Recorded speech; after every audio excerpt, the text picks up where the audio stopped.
했던 말씀 중심으로 고난 중에 부르는 노래 이런 제목으로 은혜 말씀을 나누겠습니다. 시편 57편은 다윗이 고난 중에 기록한 시입니다. 그는 다윗 생애의 가장 힘든 때 기록한 내용이에요. 얼마나 힘이 드는지 미래도 안 보이고, 그리고 내가 왜 이런 고난을 받아야 되는지 이유도 모르게 그런 상황 속에서 어려움을 겪고 있었습니다. 이 다윗이 기름 부으심을 입고 하나님이 기뻐하는 삶을 살겠다고 나와왔는데, 하나님은 다윗을 훈련을 시키기 시작한 겁니다. 다윗 입장에서는 이게 무슨 훈련인지를 모르는 거죠. 우리는 다 알고 있어요. 그죠? 다윗의 역사를 다 알고 있으니까. 다윗이 직접 경험하는 바는 모르는 겁니다. 왜 내가 사울한테 이렇게 시달리는지, 내가 왜 이렇게 남의 나라에 망명 와가지고 살아야 되는지, 그러기 왔으면 잊어버려야 되는데 끝까지 나를 잡아서 죽이려고 하는 그 사울의 적들의 여러 모습들을 바라볼 때 얼마나 고통한지 모릅니다. 너무 고통스러운 거죠. 광야의 생활, 또 동굴 속에서 생활, 이게 다 겹쳐져 있거든요. 가장 어릴 때 기록한 노래입니다. 그런데도 다윗이 부르는 노래가 있어요. 여러분들이 부르는 노래는 어떤 노래가 있나요? 사람들마다 부르는 노래 18번이 있죠. 노래방 가면은 꼭 그 곡은 불러야 되는 그런 노래를 다 들어보면은 이 삶의 발자취를 담아서 대변하는 노래들이 있어요. 다윗은 지금 고난 중에서 부릅니다. 이 노래는 정말 눈물로 밤을 지새면서 빵을 먹어본 사람, 그 인생을 이야기할 때에 찾아오는 그 인생의 무게, 깊이, 넓이, 그걸 알 수 있듯이 다윗이 깜깜한 밤중에 갈 길을 몰라 방황하며 괴로워하면서 어찌할 바를 몰라서 주저앉을 수밖에 없는 상황 속에서 부르는 노래 속에 담겨 있는 거죠. 다윗의 마음이. 하나님이 다윗을 딱 불러서, 야, 10년간만 미디안 광야에 가가지고 안에 블레셋에 들어가서 고생하다가 와라. 내가 너를 세워서 왕으로 세워주마. 딱 기간을 정해 주었으면은 10년 어떻게 했어요? 분명한 약조가 있잖아요. 10년 후의 모습을. 다시건 10년간 한번 굴려보지. 그렇지만은 다윗은 모르는 거예요, 지금. 이 훈련이 언제 끝날는지 모르는 겁니다. 추측은 할 수는 있겠죠. 올해까지만 했으면 좋겠다. 등등 여러 가지 얘기는 할 수 있습니다만 다윗의 입장에서는 모르는 겁니다. 오늘날 우리 코로나19로 인해서 전 지구촌이 힘들게 살아가고 있어요. 미국이 이 코로나 방역을 한다고 계획을 세우고 진행하지만은 또 확산되고 있어요. 그래서 LA 같은 데는 셧다운 시켰습니다. 이제 교회 이렇게 대면 예배 못 드리게 하고, 식당에도 못 가게 하고, 생필품, 의약품, 병원 이 정도만, 관공서, 그죠? 그것도 중요한 것들만, 삶과 직접 연결되는 것만 오픈하는 거. 플로리다도 그렇고 텍사스도 그렇고 바뀌고 있습니다. 지금 시카고 시티도 이젠 또 제한했잖아요.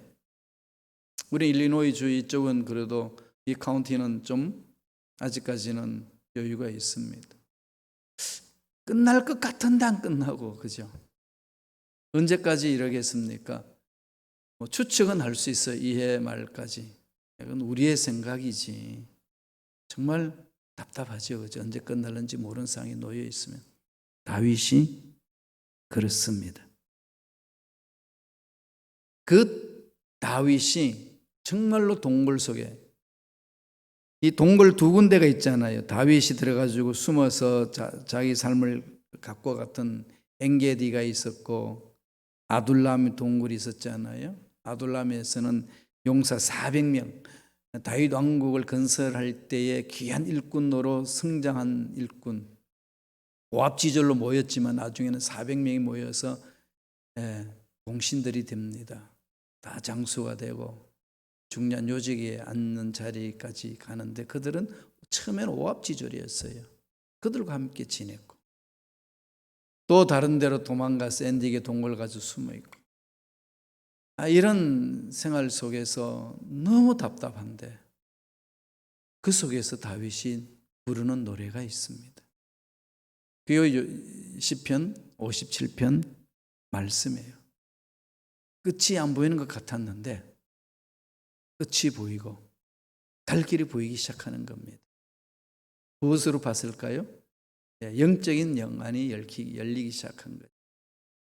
하나님을 향하여 마음을 열고 보니까 지금 세상은 깜깜한데, 빗줄기 하나 없는데 하나님을 바라보니 빛이 보인다는 거예요. 그러면서 다윗이 어려운 상황을 다 접어버리고, 자기를 괴롭히는 그 사울의 문제 접어버리고, 자기를 공격해오는 적들을 다 뒤로 물리하고 마음을 어디로 할까요? 하나님 앞으로 나아갑니다. 바보예요? 그냥 나를 괴롭힌 사람 없다 그러면 없어진다고 믿게 살게요? 아니잖아요. 있는 거 다 압니다. 어려운 거 다 알고 있어요. 절망이라는 건 다 알고 있습니다. 그 상황 속에 외치는 소리요, 부르는 노래입니다. 첫째로 뭐라고 이야기합니까? 하나님께 마음을 모으는 거죠. 내게 은혜를 베푸소서. 이 내게 은혜를 베푸소서를요, 한 번만 하지 않고 반복합니다. 히브리 문장을 보면은 강조할 때는 반복해요. 그러니까 목숨 걸고 매달리는 거죠. 하나님의 은혜 없이는 못 삽니다. 이 고백이. 여러분, 힘들고 어려운 상황 속에 지금 어떤 상황 속에 하나님 앞에 매달리십니까? 매달리는 여러분 이 농도가 어떠신가요? 마지못해 한 번이라도 한 매달려 보지란 거, 그런 차원인가? 아니면 목숨 바쳐 정말 하나님 없이는 안 됩니다. 그 매달림이신가요? 지금 이런 상황 속에 처해 있는 거 하나님 다 알고 계심에도 불구하고 이 상황 속에 우리들 던져놓고 하나님이 발장 끼고 계실까요? 얼마나 마음 조아리시겠습니까? 지켜보시는 거죠. 마음을 어디로 향하도록? 하나님께 향하도록. 어떤 환경이 와도 흔들리지 말고 전능자 하늘 보라는 거 아니겠습니까? 다윗이 고백하는 말씀 볼까요? 시편 있습니다. 57편 1절입니다. 다 같이 읽습니다. 하나님이여, 내게 은혜를 베푸소서. 내게 은혜를 베푸소서. 내 영혼이 주 괴롭혀하되 주의 날개 그늘 아래서 이 재앙들이 지나가기까지 피하리다. 은혜를 베푸소서.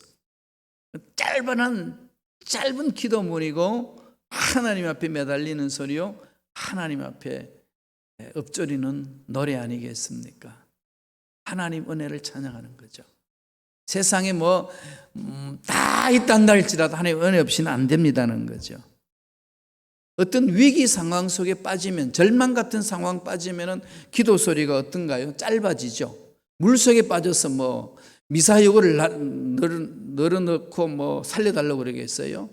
전지전능하시고 무수부재하시고 모든 것을 가지고 계신 하나님이여, 물속에 꼴깍꼴깍 하면서 그런 게 나오겠어요? 뭐 하겠어요? 그때는 살려줘, 하나님 살려주세요. 지금 그 심정이에요. 간절한 것은요 간단합니다. 짧습니다. 그게 힘이 있는 거죠. 중언부언하지 않습니다. 언제나 하나님께만은 마음을 집중하는 거죠. 그리고 어떻게 할까요? 반복합니다. 매달리는 거죠. 짧은 기도 속에 그 사람의 마음이 다 담겨 있는 거 아니겠어요? 다윗의 마음이 다 담겨 있는 거죠. 하나님 은혜만 만족합니다. 이 절망 같은 상황, 정말로 어떤 길로 가야 될지 몰라 방황할 수밖에 없고 정말로 답이 없는 이 상황 속에서 할 수 있는 길은 하나님 은혜밖에 없습니다. 그 하나님께 매달리는 거죠. 매달리면서 뭐라고 이야기하나요? 내가 주의 날개 그늘 아래 피합니다. 다윗은 사울을 피해가지고 사울이 없는 곳에 지금 피해 있지만은 그 속이 안전한 곳이 아니라 지금 다윗이 안전한 곳은 하나님 품 안이라는 거예요. 하나님 은혜에 집중하는 거죠. 우리가 마스크를 끼고 코로나19에 걸리지 않게 해서 손 세정도 하고 사회적 거리를 두면서 진행을 해도 바이러스가 침투하기 시작하면은 속수무책 아니겠습니까? 그죠? 이렇게 잘 하다가도 길거리 한번 가다가 감염될 수도 있고 마트에 가서 우연찮게 감염될 수도 있고 그냥 스쳤는데 감염될 수도 있고 그건 누구에게나 열려져 있고 가능성이 있습니다. 다만 우리는 우리가 해야 될 일을 최선을 다해서 하는 것뿐 아니겠습니까? 그러면서 어디로 가야 되죠? 이 세상에서 감염되지 않는 가이드라인을 제시해 준다고 그만 따랐다고 온전한 것이 아니라 우리가 정말 보호받을 수 있는 것은 하나님 품 안입니다. 은혜죠. 직장생활도 마찬가지고 사업장도 마찬가지고 자녀들의 앞날도 마찬가지 아니겠습니까? 아무리 부모님이 보호해주고 도와주고 공부할 수 있도록 장을 마련해줘도 하나님이 보살피지 아니하신다면 그게 다 허물어진다는 거죠. 저와 여러분 인생 그렇습니다. 그러니까 절망 같은 상황 속에서 어디로 가야 되죠? 하나님께 부르짖고 주님 품 안에 안기길 원합니다. 그건 몸부림이에요. 2절 보실래요? 시편 57편 2절입니다. 다 같이 읽겠습니다. 내가 지존하신 하나님께 부르짖으며 나를 위하여 모든 것을 이루시는 하나님께로다. 그죠? 나를 위하여 모든 것을 이루시는 하나님. 나를 위하여 모든 것을 이루시는 하나님. 여기 집중하는 거죠. 사람들이 어떤 일을 막 하다가 안 되니까 기도나 해보자 우리. 이루고 있습니다. 그게 되게 신앙이 좋은 것 같죠? 신앙 좋은 거 아니에요. 하나님 무시하는 거지. 기도부터 하자.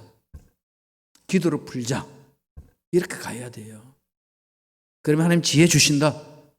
절망 같은 이 상황 하나님 옆에 가자. 하나님 은혜를 구하고 하나님 날개 속에 들어가자.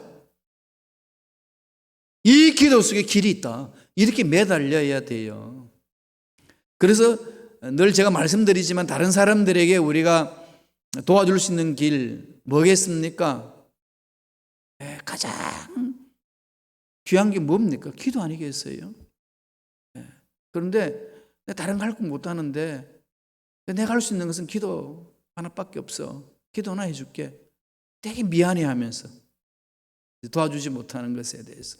그러니까 기도는 그냥 이렇게 액세서리로 이제 붙여주는 거죠. 할 수 없을 때 해주는 거. 그런 건가요? 여러분 신앙생활 하면 잘 점검해 보세요. 여러분 정말 저와 여러분 이 코로나19 사태에 우리 신앙생활을 정말 점검하셔야 합니다. 내 신앙생활 어떤 위치에 있는지. 기도나가 아닙니다. 기도다. 이게 전부라는 거죠. 하나님 만나는 자리인데 나를 위하여 모든 것을 준비하고 계시는 하나님 앞에 가는 건데 기도나가 아니라 기도밖에 없다. 매달리는 거죠. 그 속에 기적이 있는 거 아니겠어요? 지금 다윗이 그런 절망 가운데서 그 하나님의 능력을 찬양하는 겁니다. 이게 저와 여러분 신앙생활에 정말 기초가 되어야 돼요. 가장 깊이 박혀야 됩니다. 그러지 아니하면은 하나님의 능력이 있다는 건 알긴 하고 또 듣긴 하는데 안다는 것도 그냥 피상적으로 알고 들은 것도 그냥 건너서 들었기 때문에 실질적으로 내 마음속에 와닿는 그 힘이 없는 거죠. 그러니까 그게 기도가 전부라는 그 얘기가 와닿지가 않습니다. 전부 다 말씀드렸던가요? 조지 밀러 목사님. 이분의 사역의 특징은요, 정말로 제 삶을 송두리째 흔들어 놓는 그 특징이 있는데 뭔가 하면은 고아원을 운영하면서 누구한테 가가지고 후원해 달라고 손을 내밀지 않았어요. 누구한테 갔을까요? 하나님 앞에 갔어요. 내일 당장 음식이 없어요. 애들 먹여야 될 음식이 없습니다. 그러면은 전화를 걸어야 되잖아요. 빵 공장이나 우유 공장 한번 도와달라고. 애를 굶어 죽는다고. 그게 상식 아닌가요? 또 자기 배를 채우기 위해서 하는 것이 아니기 때문에 합당할 수도 있고.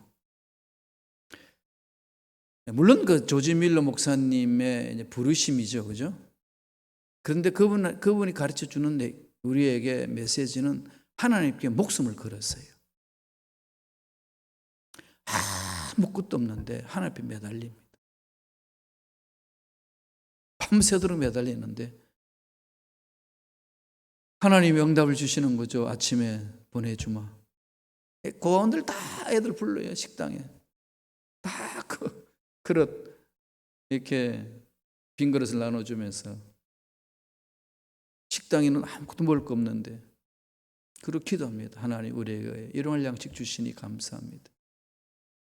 기가 차죠, 그죠? 그게 일하는 행정 보는 사람들을 얼마나 그냥 기가 막히겠어요. 그런데요, 예수님의 이름으로 기도합니다. 대문에서 지금 빵빵 소리가 납니다. 네, 빵 공장 자동차가 와가지고 빵 갖다 준다. 하나님의 능력을 믿는 자의 간증 아닙니까? 다 그렇게 할 수 있는 것은 다윗처럼 하나님만이 그렇게 하실 수 있습니다. 이 몸부림이죠. 57편 3절을 보실까요? 다 같이 한번 봅시다. 다윗이 고백해요. 다 같이 읽습니다. 그가 하늘에서 보내사 나를 삼키려는 자의 비방에서 나를 구원하실지라. 하나님이 그의 인자와 진리를 보내시리로다. 예. 빵이 다 떨어졌는데 내일 아침에 빵을 보내시리라. 하나님과의 만남이 있을 때에 말할 수 있는 거지요. 그냥 나도 객기풀이서 한번 해봐? 이래서 일은 안 돼요. 만나야 돼, 하나님. 하나님께 목숨 걸고 만나는 거죠. 그 속에 다윗은 확신을 갖습니다. 그 속에 하나님의 기적이 임하는 거죠. 어떤 원수가 나의 앞을 가로막는다 할지라도 전능하신 하나님이 나와 함께 하신다고 약속하셨고 간절히 부르짖는 기도 소리에 들으시고 찾아주셔서 하나님 응답해 주셨습니다. 아무리 힘들고 억울한 일이 있어도 하나님이 건져주십니다. 이 고백하면서 나아가는 거죠. 하나님의 능력을 체험한 다윗의 고백이에요. 6절에 이렇게 얘기를 합니다. 다 같이 한번 읽겠습니다. 그들이 내 걸음을 막으려고 그물을 준비하였으니 내 영혼이 억울하도다. 그들이 내 앞에 웅덩이를 팠으나 자기들이 그 중에 빠졌도다. 과거형으로 표현했잖아요. 정말 빠진 상태가 아니라 이미 하나님의 음성을 듣고 선포하는 거예요. 그러니까 예언자적인 선포의 과거라는 겁니다. 히브리 그 문장 성경에 보면 이런 표현들이 많이 있어요. 이걸 오늘날 우리는 뭘로 하냐면요, 기도할 때에 완료형으로 기도하는 거죠.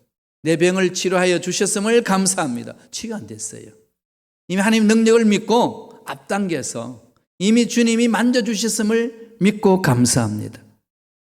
히브리 용어로 표현하자면 예언적 과거라는 표현입니다. 믿음의 고백으로 되어질 일들을 앞당겨버리는 거죠. 앞으로 일어날 일들을 앞당겨버리는 겁니다. 그러니까 미리 감사한다는 거예요. 하나님 주신 은혜. 제가 예를 들어서 설명한 적이 있죠. 김치 국물을 그냥 마시면 떡 줄 사람 생각도 안 하는데 김치 국물 하나 앞에 많이 마시면 하나님이 지켜보시다가 야, 짜다, 떡 먹으라고 주신다는 거지. 미리 감사하는 거예요. 미리 감사한다는 말은 김치 국물부터 마신다는 거죠. 내 인생 하나님이 책임주실 줄 알고 제가 주의 날개 그늘 아래 피하겠습니다. 주님만 의지합니다. 내 인생 전부입니다. 하나님이. 이게 고백만큼 정말로 내 삶에 그분을 주인으로 모시느냐, 이걸 지금 우리에게 말하고 있습니다. 사업장도 직장도 마찬가지예요. 지금 다윗이 다 풀어줘서 지금 고백하는 거 아니에요. 깜깜합니다. 그 속에 이미 하나님 해주신 것을 믿고 하나님을 신뢰하고 선포하는 거죠. 두 번째는 뭘 이야기합니까? 내 마음이 확정되었습니다. 그죠? 결심한다는 거죠. 결심합니다. 이제 어떤 환경이 와도, 어떤 문제가 와도 하나님을 내 인생의 주인으로 모시고 흔들리지 않겠습니다. 하늘 만난 은혜에 대해서 감격하며 가는 거예요. 7절 한번 읽어보실래요? 다 같이 읽겠습니다. 하나님이여 내 마음이 확정되었고 내 마음이 확정되었사오니 내가 노래하고 내가 찬송하리다. 분위기가 대반전을 일으키죠. 1절에서 6절까지는 억울한 거 막 호소하잖아요. 하나님 은혜 없이는 살 수 없습니다. 하나님만을 의지하며 달려갑니다. 막 이렇게 내 아픔을 그냥 만져주시고 그렇게 하다가 7절에 와서는 대반전을 일으키죠. 다윗이 결단하고 일어서겠습니다. 의지 선포예요. 의지적으로 빵 터뜨리는 거죠. 하나님이 함께 하신다는 확신이 있으니까 마음이 흔들리지 않고 자리 잡습니다. 어차피 우리 한평생 사는 거잖아요. 그죠? 누구나 할 것도 한평생 살다 갑니다. 기쁘고 즐겁고 멋지게 웃으면서 사는 것도 한평생이고 날마다 짜증내고 절망하고 괴로워하고 부정적이고 살지 못하겠다고 막 죽을 생각만 하며 살아도 한평생이고 이래도 한평생 저래도 한평생이라는 말 세상 사람들 다 하잖아요. 선택은 누가 할까요? 다 귀에 열려 있어요. 절망하며 살 수도 있고요. 희망을 가지고 살 수도 있습니다. 선택은 우리한테 주셨어요. 하나님이 기회를 다 주시고 믿음에 선택하라는 거죠. 다윗은 선택합니다. 내 마음 확정합니다. 내 마음 확정합니다. 달려가겠습니다. 믿음의 요소는 그러잖아요. 지적인 요소, 감정적인 요소, 의지적인 요소가 있죠. 알아야 되잖아요. 우리 성령님을 만날 때도 성령님을 인정합니다. 하나님을 인정해야 되죠. 그렇죠? 하나님 인정해야 되잖아요. 하나님 인정합니다. 성령 인정합니다. 환영하고 모셔드립니다. 감정적으로 받아들여야 되죠. 마음으로. 그리고 세 번째 뭐죠? 의지합니다. 지정의. 이 전체적으로 조화를 이루어서 성령님을 모시잖아요. 그 인격적으로 하나님 만난다 이 표현을 인격적이라는 그 말이 인격이 뭔데요? 지적이고 정적이고 의지적인 것이 조화를 이루어 있는 상태. 온전한 사람의 모습이잖아요. 그렇게 갑니다. 아무리 우리가 지적으로 뭔가를 연구를 해도요. 이게 마음으로 의지적으로 다 어울려지지 아니하면 온전한 지적이 될 수가 없습니다. 하나님 다 알아요. 안다는 거죠. 또 감정적으로 이렇게 환영도 합니다. 그러나 너무 절망이 적이고요. 어렵고 그러면요. 그게 망각해버릴 때 있잖아요. 아는데 느꼈는데 기도도 안 나오고 찬양도 안 되고 힘들 때 있죠. 인간이기 때문에 다 그래요. 그럴 때 어떻게 되죠? 이 지금 다윗이 외치는 것처럼 확정합니다. 의지적으로 결단하셔야 돼요. 그럼요. 이게 다 알고 있어. 근데 안 동해. 마음에 동하지 않아. 느껴지지도 않아. 그때는 어떻게 해요? 의지적으로 일어서야 됩니다. 감성에 메말릴 수 있고요. 지적인 것이 멈춰질 수 있습니다. 그때 발동될 수 있는 것은 의지적인 결단이에요. 이게 우리 신앙생활에 늘 이 세 가지가 다 훈련이 되어 있어서 조화가 돼야 돼요. 그래서 서로 상호 보완적으로 우리를 온전하게 만들어 주는 거거든요. 이 부분이. 너무 감성적으로 가도 안 되고요. 너무 지적으로 가도 안 되고요. 그죠? 날마다 그냥 뭐 결단만 하고 이런다고 해서 일이 되겠어요? 지정의가 다 골고루 어울려져 있어야 되죠. 콜럼버스 항해 일지를 보면은요, 콜럼버스가 이 항해할 때 가장 많이 사용된 일기 중에 용어가 이 말이었대요. 오늘은 순풍을 만났다가 아니라 오늘도 항해하였다. 순풍이 있어서 배를 몰고 간 것이 아니라 그 사람은 순풍이든 그게 악풍이든 여러 가지 바람이 자기를 괴롭히든 상관하지 아니하고 바람이 불지 않든지 간에 그의 목적은 항해하는 거예요. 그래서 오늘도 항해하였다. 안개가 짙든지 바람이 불든지 겨울이 만나든지 신대로를 향하여 달려가는 거죠. 그렇게 하나님께 마음을 고정하고 하나님이 도와주신다는 믿음을 갖고 전진해 나가는 겁니다. 그리고 지금은 뭐 할 때라죠? 예, 이 의지 결단하셔야 돼요. 버틸 때입니다. 힘들고 어렵죠? 고통스럽죠? 짜증나죠? 미래가 불확실하죠? 뭐 하셔야 될까요? 의지적으로 버티셔야 됩니다. 지금은 그냥 버티는 거예요. 하나님 바라보고. 내 마음의 감정에 뭐 요동이 없고 어떤 체험이 없어도요, 그냥 말씀을 붙들고 버티는 겁니다. 그러면서 외칩니다. 다윗은 어떻게 외치는지 보실래요? 57편 8절입니다. 다 같이 한 목소리 읽겠습니다. 내 영광아 깰지어다, 비파야 수고마 깰지어다, 내가 새벽을 깨우리로다. 새벽은 뭔가요? 새로운 일들을 이루는 시작이지 않습니까? 내가 다시 시작하리라. 다시 시작하리라. 저는 다시 시작하는 말을 너무 좋아합니다. 전 다윗을 좋아하는데요. 왜 다윗을 좋아하느냐 하면요, 다윗은 어떤 경험을 했든 어떤 상황에 처했든지 다시 시작하는 거예요. 잘못했는데 잘못한 일들 많아요. 그런데 선지자들이 와가지고 지적해주면 변명하지 않고 그냥 무릎을 꿇고 회개하고 다시 시작합니다. 그게 다윗이에요. 그런 다윗을 향 하나님이 뭐라고 그러죠? 너는 내 마음에 속 든다. 이런 거거든요. 그게 하나님의 은혜를 아는 자의 모습 아니겠습니까? 하나님의 은혜를 처음 했을 때만 바리새인 되지 않니 하고 다윗처럼 하나님의 은혜를 사모하고 다시 시작할 수 있습니다. 새벽을 깨우리로다. 내가 다시 시작하리라. 세상에 어떤 일이 있고 어떤 문제가 있고 어떤 환경이 놓여진다 할지라도, 나의 과거에 지워버리고 싶은 일들이 많이 있단다 할지라도, 그 과거가 나를 괴롭힌단다 할지라도, 내 발목을 잡고 있단다 할지라도 나는 끊어버리고 하나님 바라보고 다시 일어서리라. 이 고백이에요. 그래서 이렇게 결론 내립니다.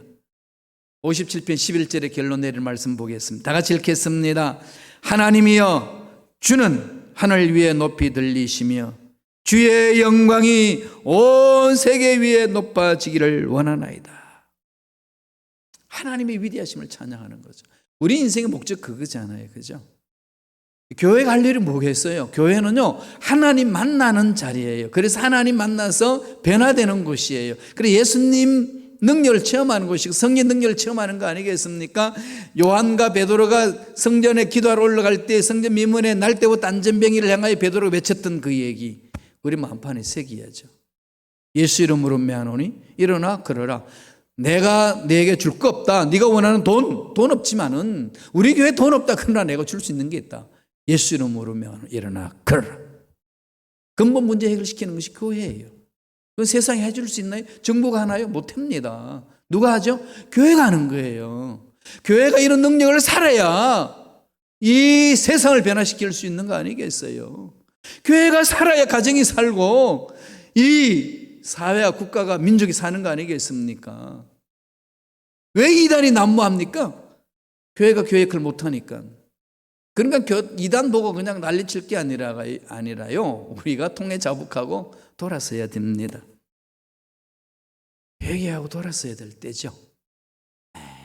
우리가 올바로 서면은 가정도 올바로 쓰고 자녀도 올바로 씁니다. 흔들리지 마세요. 나타나는 현상 때문에 두려워하지 마세요. 하나님의 약속은 변함이 없습니다. 여기 목숨 걸면은 그 믿음 보시고 세워주십니다. 이 은혜가 저와 여러분 삶에 넘쳐나길 간절히 축원합니다. 기도하겠습니다. 하나님 아버지 감사합니다. 고난 중에 야훼 하나님을 향하여 노래를 불렀던 다윗의 노래, 우리의 노래가 되기를 원합니다. 우리에게 은혜를 베풀어 주시고 우리에게 마음을 붙들어 주셔서 하나님 앞에 고정을 하고 집중하고 달려가는 우리 모두 되게 역사하여 주옵소서. 감사하고 예수님의 이름으로 기도드리옵나이다. 아멘. 우리 한번 찬양할까요? 기도하기 전에 주님 품에 안깁시다.